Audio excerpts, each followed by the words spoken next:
Hello, कसे आहात सगळे? एका ताईचा एक खूप सुंदर DM आला होता की ताई तू तुझं रोजचं जगण्यातलं सगळंच दाखवतेस का ब्लॉग मध्ये? तर तसं नाहीये, अगदी 20-30%च मी ब्लॉग मध्ये दाखवते. रोजच्या जगण्यातले इतर भरपूर कामं आहेत गावाकडे आणि ती सगळी कामं दाखवणं शक्य नाहीये, तेवढा वेळही नसतो. त्यामुळे व्लॉग मध्ये खूप थोड्याच गोष्टी दाखवता येतात. चला तर मग मी माझं आजचं रुटीन शेअर करते. सकाळी हे 5 वाजताच उठून गेले होते कारण यांना लवकर बाहेर जायचं होतं. मला पण जाग येऊन गेली आणि नंतर मलाही झोप लागली नाही. मग काय, थंडी पळवण्यासाठी शेकोटी पेटवली, जरा वेळ शेकोटी केली आणि घरात येऊन सगळी कामं आवरून घेतली. संक्रांतीनंतर थंडी कमी होते असं म्हणतात, पण यावर्षी उलट जास्त थंडी वाढते. आज माझ्या आवडीचं जेवण बनलं होतं म्हणून आज 2 घास जास्त खाल्ले. खूप दिवसांपासून मला नेलपेंट लावायचं होतं पण काही जमत नव्हतं.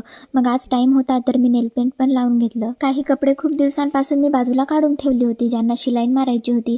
आज ते पण काम मी पूर्ण करून घेतलं आणि पटकन संध्याकाळची कामं करायला घेतली. संध्याकाळची कामं झाली आणि लगेच स्वयंपाकाची तयारी केली. स्वयंपाक वगैरे करून घेतला आणि मी यांच्यासोबत गप्पा मारायला आली, पण हे मोबाईल सोबत गप्पा मारत होते. मग म्हटलं चला आज नाईट स्किन केअर पण करून घेऊया. हा आहे गुआशा स्टोन, ज्याला मी खूप दिवसांपूर्वी मागवला होता फेस मसाज साठी. मग आज याला पण कामाला लावलं. छान फेस वॉश करून घेतला आणि मॉइश्चरायझर लावलं आणि 5 मिनिटं छान मसाज करून घेतला. हे 5 मिनिटाचे रुटीन डिटॉक्सिफिकेशन द्वारा त्वचेला आराम देते आणि सूज कमी करते आणि ब्लड सर्क्युलेशन वाढवून चेहऱ्यावर नॅचरल ग्लो येतो. आणि असा होता माझा आजचा दिवस. Thanks for watching. बाय.